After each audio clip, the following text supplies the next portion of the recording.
What's going on, everybody? Phantom139 here, and welcome to the second edition of the State of Destiny 2.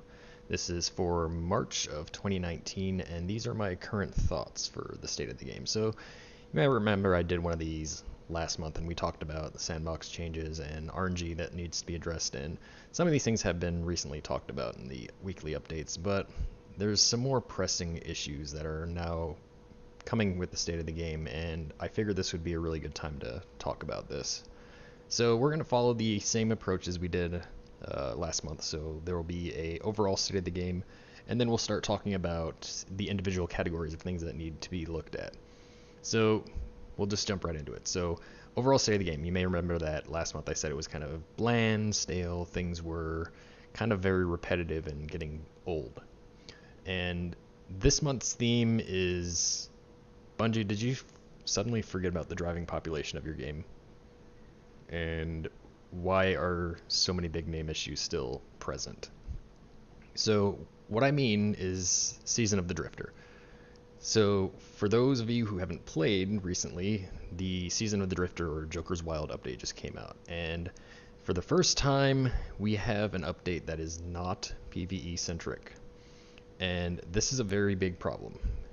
And whenever you have an update to Destiny that is not PvE centric, you are wasting your time and resources. It is a complete waste of resources because the majority of the player base is from this PvE player base. Like, we're talking a significant portion, like more than 50% of the player base has a primary preference of PvE activities.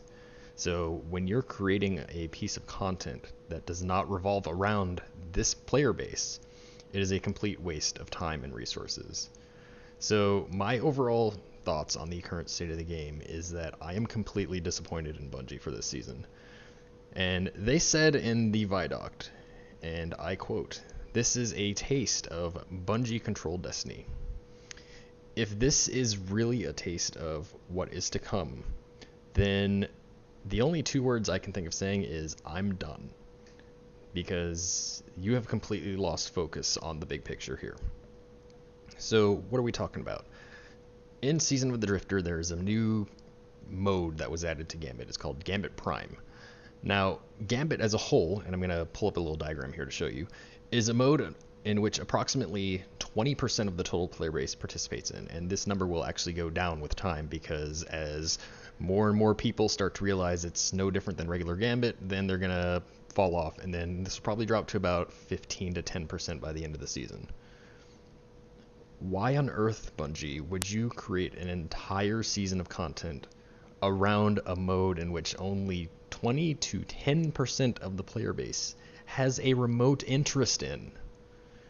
And there's so many problems with Gambit that I don't understand. I honestly think you should have fixed the main issues with Gambit first, and then introduced Gambit Prime. And we'll talk about these main issues in just a little bit.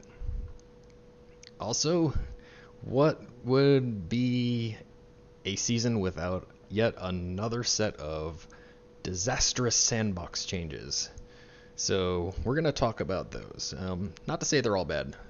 There were some things in there that were once again good, but I have to talk about these bad ones because they need to be discussed, and we need to actually get this information out so Bungie can actually start doing things that are in good favor with the community.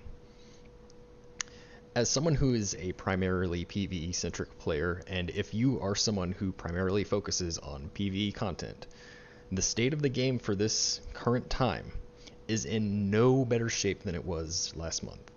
And unfortunately, the next 3 months, there's going to be nothing new for you to do. So I'm just going to tell you now that if you do not like Gambit and you are looking for new PvE content, jump ship for the next 3 months. Come back in June. There's not going to be anything worth your time. Sure, there's a little spring event coming, but it's literally Haunted Forest 2.0, so nothing new to come. I also noted in the previous video that the leveling grind felt good, but this was because there was some new content to actually do that felt fun. Gambit Prime in its current state is not fun. The Reckoning is not fun.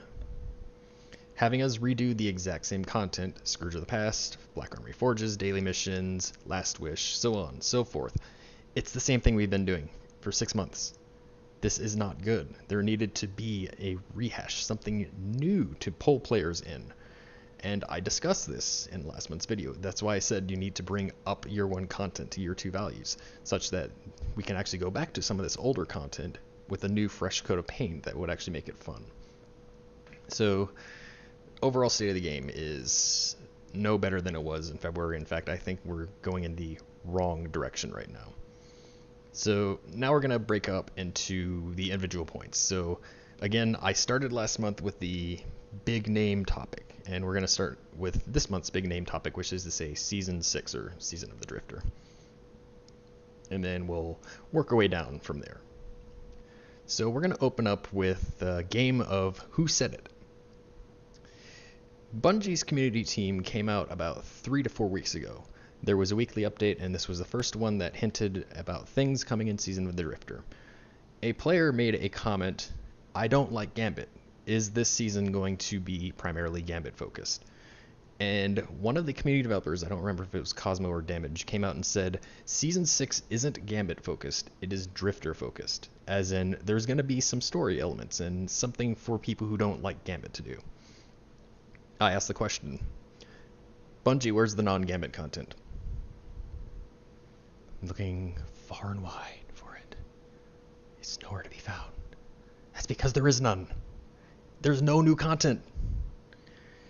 If you count Thorn Quest, if you count the other exotic weapon quest coming, Allegiance Quest, which is data mined, it's going to take less than 3 hours to do. What else? Trials or Invitations of the Nine. Where's the new content? There is none. Black Armory suffered from day 1 releases, and this was due to player access of the new content. Sure, people eventually grinded up, and Bungie also tuned the dial down to let people in, but at least there was something new that wasn't repetitive, and something that was actually exciting for a lot of the player base to engage with. Eventually it did get stale, and I talked about this last month, because it became too repetitive. There was no new modifiers or secondary objectives for the forges to actually make things a little more interesting. In Season 6, it's either play Gambit Prime, or we'll see you in 3 months.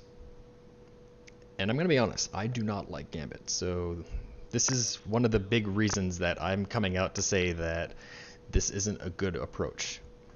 So, let's talk about that. Gambit Prime. Bungie's developers came out and said that Gambit Prime was going to be a much sweatier version of Gambit. Why? Why would you even do this in the first place? Do you understand how many people hate Gambit because of the PvP?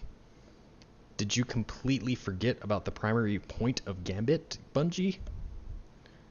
Let's go back to the Forsaken Vidoc.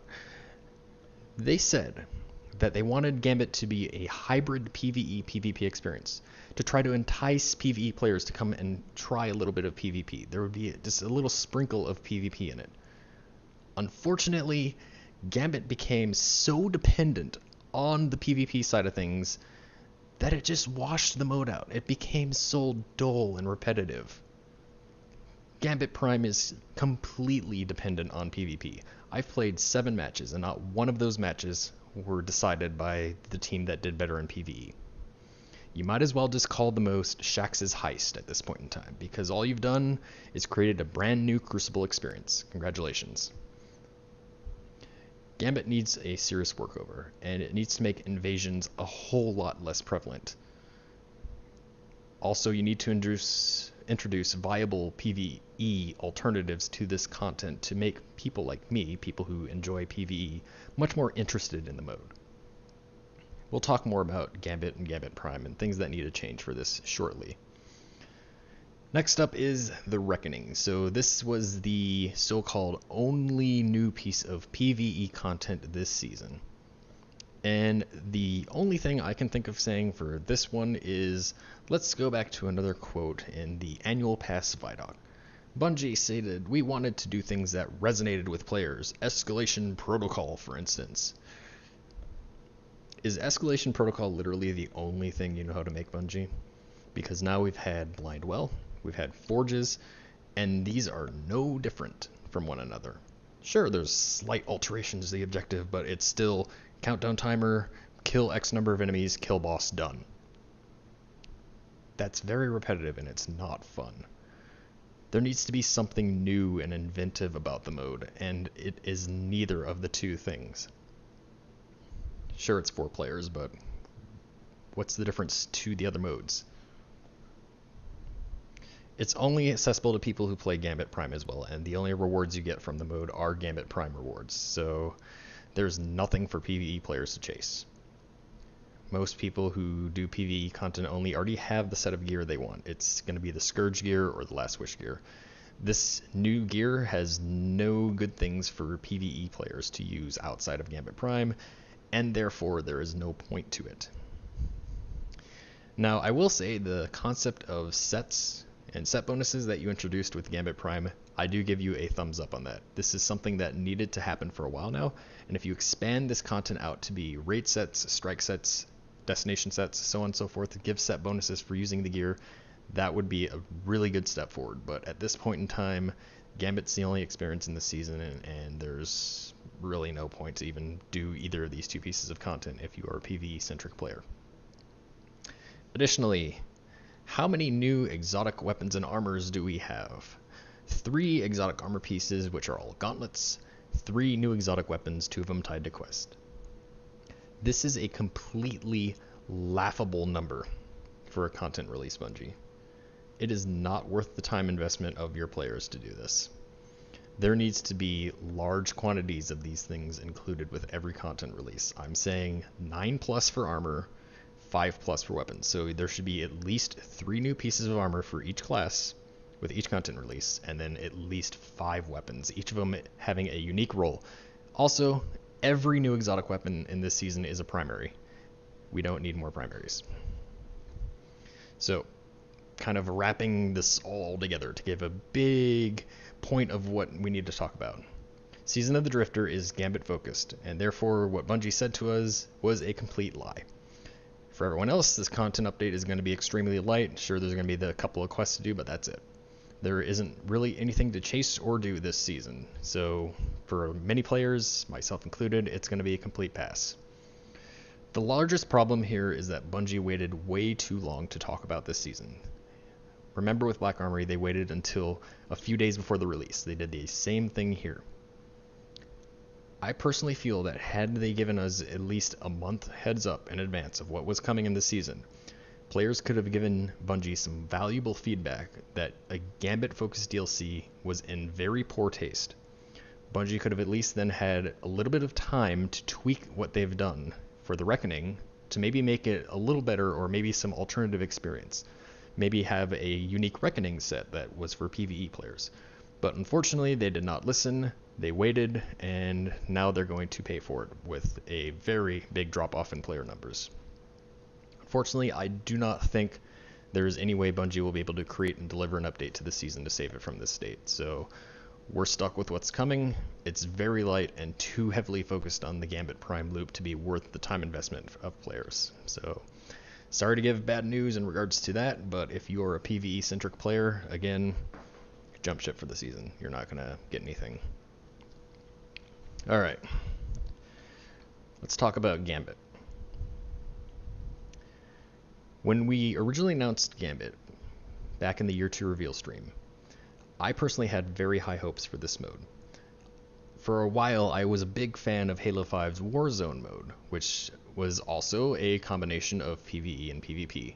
I also played a lot of Division 1's Dark Zone. Again, there were some problems with it, but, you know, it was a hybrid experience, and if you're a PvE player, you could have fun in those modes.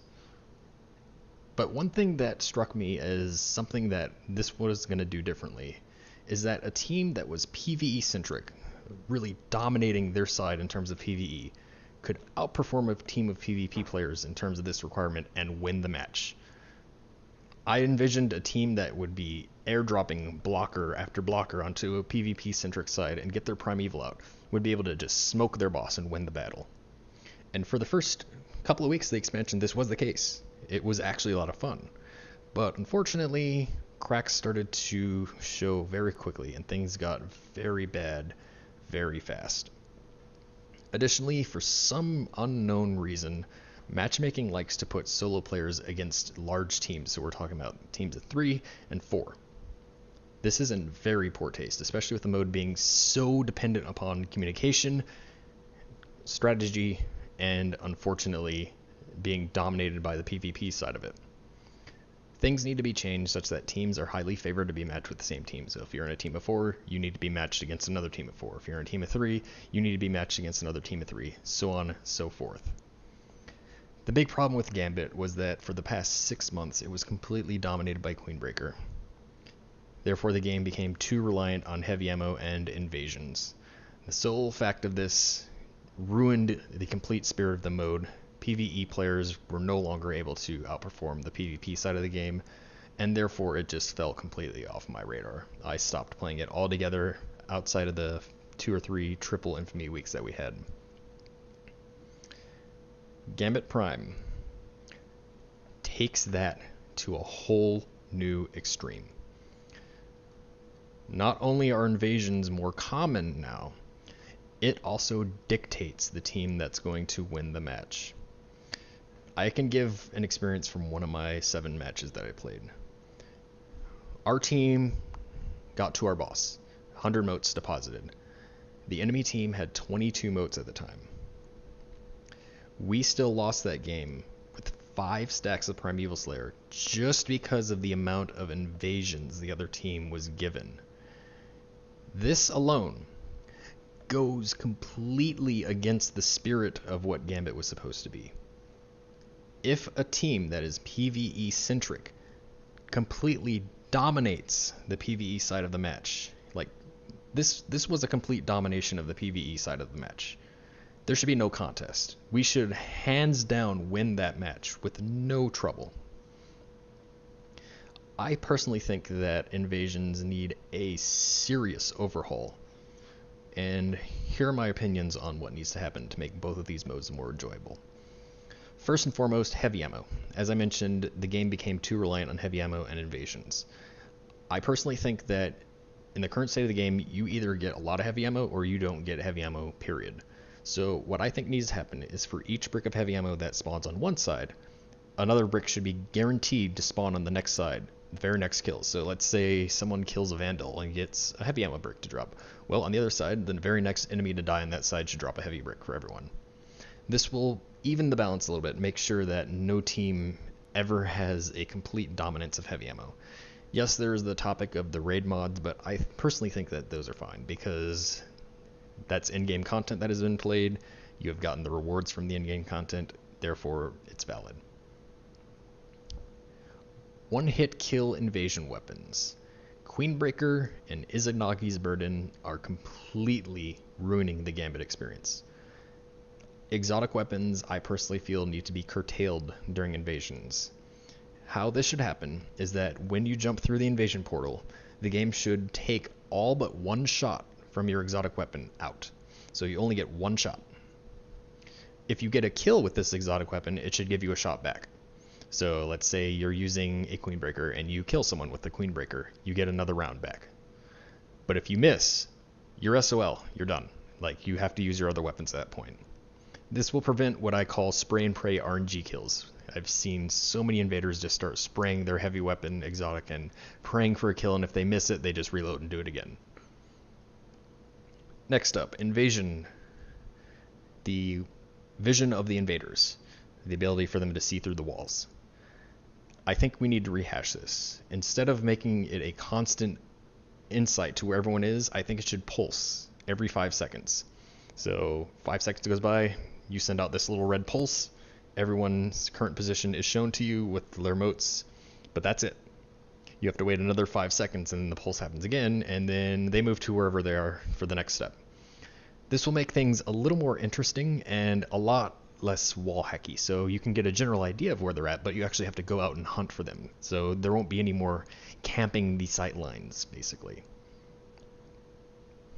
The next 2 things I think will aid the part of the game that I was talking about. Like, if a PvE team is dominating, the other team should lose. First and foremost, counter invasions. I personally believe that when you send blockers to the other side, there should be the potential to disable the other team's invasion portal. So what I'm saying here is, let's say the other team got a portal and they're just holding on to it, waiting for a good opportunity to invade. Well, I personally think that if the team that is sitting on the other side sends a large blocker, then if the large blocker is not dealt with, the first team loses their invasion portal. It's gone. So example, let's say you send a small blocker. Well, let's say if there's nothing near the bank, the blocker will walk over to the portal and start standing by it. For a small blocker, let's say 25 seconds goes by, portal's gone. Medium blocker 15 seconds, large blocker 7 seconds. So this will put a lot more emphasis on actually playing both sides of the game and not holding on to your portals. So if you want to actually succeed in the game, now you have to do both roles. So this balances out that part of the game to make it more interesting. Additionally, the primeval fight mechanics. The number of invasions needs a drastic reduction. There should not be infinite portals. This has a very negative impact on both Gambit and Gambit Prime. So here's what I think needs to happen. The team that is behind, no more infinite portals. Instead, if they deposit 25 motes, they get a portal. So basically like normal. Additionally, if the other team drops their boss's health by a quarter, it should give you a portal. So this will cap out for a total of 3 portals that you get. So you get portals for 3 steps of the health reduction, and if you deposit 25 motes. So if you're really far behind, you can get a few extra portals, but if you're like right neck and neck, it's not going to be invade. In Gambit Prime, I think that boss healing should only apply during the damage phase. So only if the team has the Well of Light down. That's the only time in which the boss should be able to be healed. Like if you're invading and the other team is going for their envoys, there should be no healing. That should make it more fair. So those are kind of my overall thoughts on Gambit and what I think needs to change for the mode to make it a little more favorable for both solo play and more PvE centric players. That will bring the players into the mode and actually want to play it. So the entire season is focused on Gambit, and without these changes, it's going to curtail very quickly. Even with the whole sets coming, I don't think a lot of people will be sticking around for it. I showed the chart earlier. The overall player count on the first day was 16.7% of the player base in Gambit Prime. That's not good. If you have a new mode, that should be your dominant activity for the day. And once again, we look, and the dominant activity was PvE, Patrol. So sorry Bungie, but your Gambit focused DLC isn't going to cut it until you curtail the PvP side of it. Alright, so enough about Gambit. Let's actually talk some Sandbox things. So once again, we had another Sandbox update. And there were things that were good and things that were not good. So I'm just going to go down the list that Bungie provided here, and I'm going to give my own personal opinions on these. So start with the shotguns. We have to be very careful with shotguns because, as everyone knows, Crucible is pretty dependent upon shotgun play. So let's kind of take this with my own personal opinions on this, and maybe not really a, well, you should do this, but kind of give what I think should happen with shotguns. So personally, I think the rate of fire reduction to rapid fire shotguns was a bit too much. I think 50% instead of 10% would have been a good middle ground. So the problem here is that weapons that have been staple holds and loadouts for a while, so ICLOS and threat level, they don't feel the same anymore, and that spirit is gone. And the reason that you need to be careful with these two shotguns is that they have trench barrel, which makes them completely unique in the shotgun archetype. I think balancing all shotguns around these two shotguns alone is a very big mistake. You need to treat other shotguns differently. And that will actually make people want to use the other shotguns. I do like the changes to the other shotguns though. So slugs, aggressives, and lightweights, they actually feel better now. So that's good. Keep it up. My personal opinions are as such. Slug shotguns should be the largest damage per shot, so you shoot something, it just does a lot of damage. It should be the slowest reload, but given team buffs like a well or a rally barricade, it should have the highest DPS capability of all shotguns. Aggressive shotgun should be the next step down. Hard hitting, good time delay between the shots, moderate reload, second highest DPS given team buffs. So let's say you have a well down, you have a rally barricade, that should buff you up even more. I think lightweights should be the middle ground between aggressive and rapid fire. So let's start with rapid fire first, and then we'll come back to lightweights. So I think rapid fire should have the smallest damage per shot outside of trench barrel influences, but when you don't have any team buffs, this should be hands down the highest DPS, because you should just be able to shoot, so on and so forth. But with team buffs, I think these shotguns should be up there with slugs and aggressives. Team buffs should play a bigger role into this. So lightweight should be kind of the middle ground between the two. So good overall DPS for both solo play and team buff play. So that's my take on shotguns. I think not too terrible of an adjustment, but things in there that I don't completely like. Now, the big thing that I was completely against here was the ammo adjustment to Whisper. I understand wanting to make Whisper a more high skill weapon, but the problem is they did so just for Scourge of the Past. Now, this weapon had other applications for Scourge than just the final phase damage of the boss. I'm talking about the shields and the weapon stuns. This is no longer viable. So now you need to use another weapon in conjunction with Whisper if you want to continue to use that. I think this was a good example of a case where bringing other weapons up to this level of power would have been the better decision. Sleeper ammo, I'm perfectly fine with this. The slight reduction of overall power potential was okay. I've tested this weapon on a few different bosses and it still feels great, so no problems there. Rocket launchers.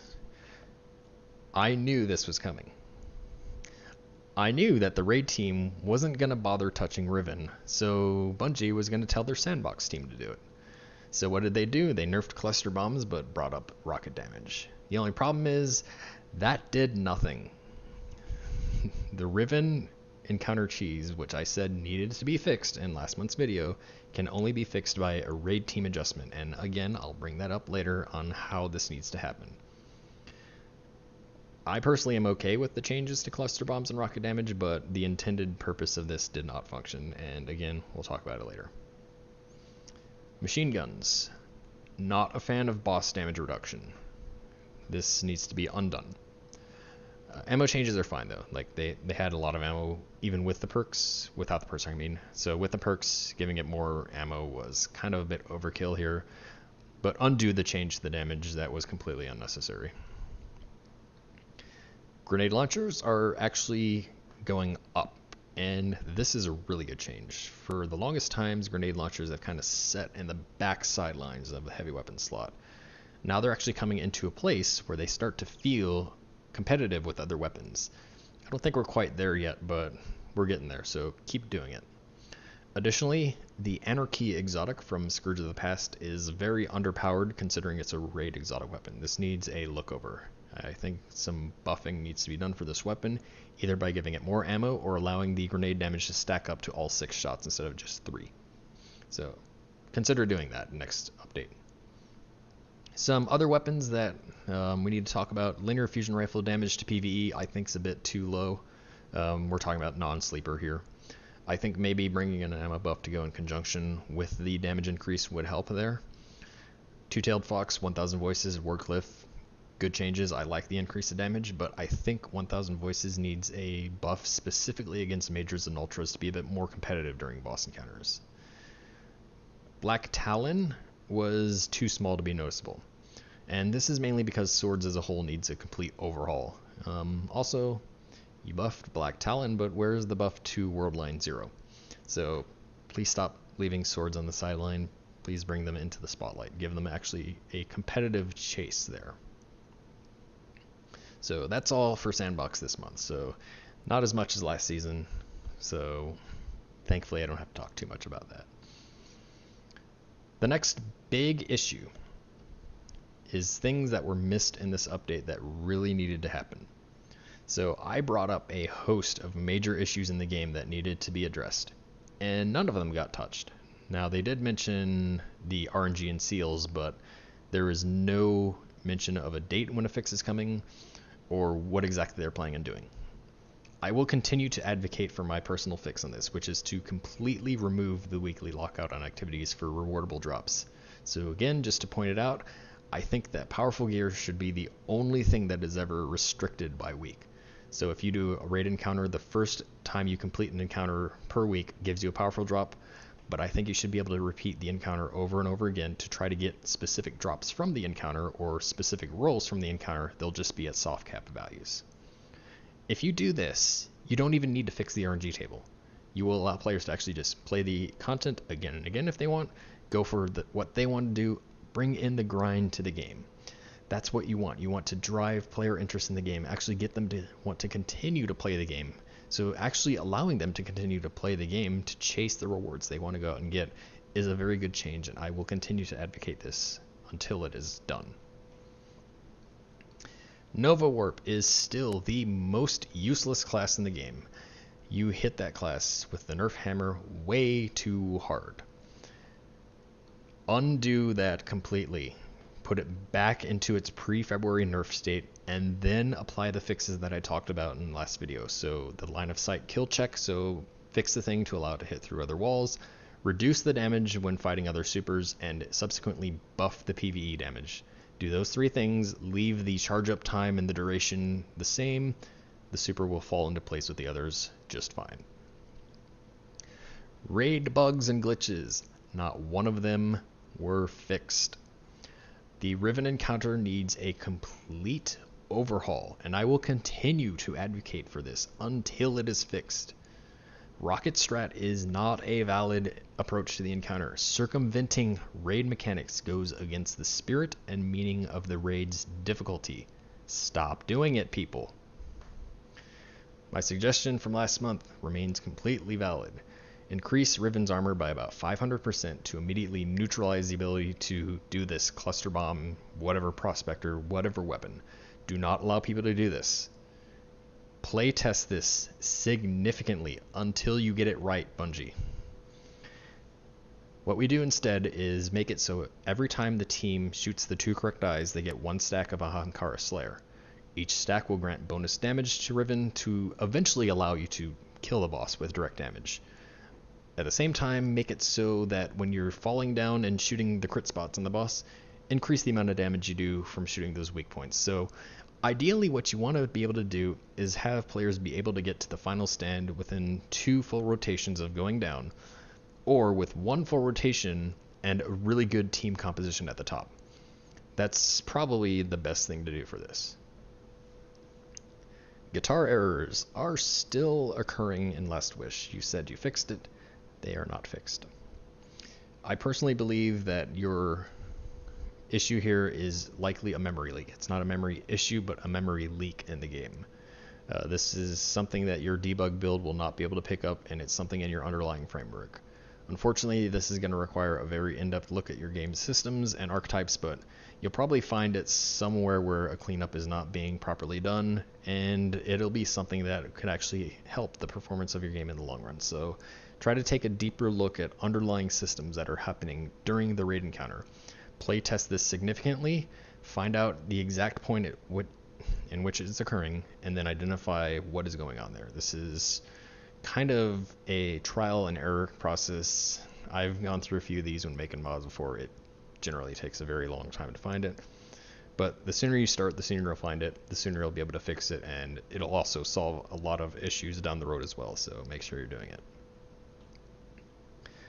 The big problem here is that none of these major issues have been addressed, so that doesn't leave the game in a good state. And this is kind of where my full conclusion to this month's video is going to wrap together here. So to kind of close out this video, I'm just going to start by saying I'm going to take a break from this game. There's Division 2 right around the corner, and from what I've seen, this game is going to have so much more of an enjoyable looter shooter experience. I played the first game, I enjoyed it a lot. I know Massive has learned from their mistakes, and it seems to me that Bungie has completely lost touch of what their community is looking for with content releases. Again, they've created Gambit Prime, and only 16.7% of the player base played it on the first day. That's terrible. Bungie, I'm just going to say it now. I'm tired of having to come here and make these state of the game videos that has a lot of overly critical points, things that you should be able to fix and get right. If you guys aren't going to listen, then I'm afraid your game's just going to go downhill. Like, there's a lot of players are going to leave this season, and there's nothing you're going to be able to do to stop it. You would actually start listening to your player base, start doing things for the majority of the player base and not this small little portion. You'll actually get a lot more out of what you want to do. So to kind of finalize things, I'm not going to do another one of these videos until Penumbra. As I said, there's no way Bungie is going to be able to address the main issues of this season, which is that the content's only Gambit. This season, therefore, is a complete wash. There's no need for me to talk any further about things that need to happen on how Bungie can improve the game if they're just going to ignore the feedback in the first place. So that's kind of the big point here. And again, for those of you who are jumping ship on Season of the Drifter, mark June 4th on your calendar. That is the first Tuesday of June. That is when Season 6 will end and when Penumbra will start.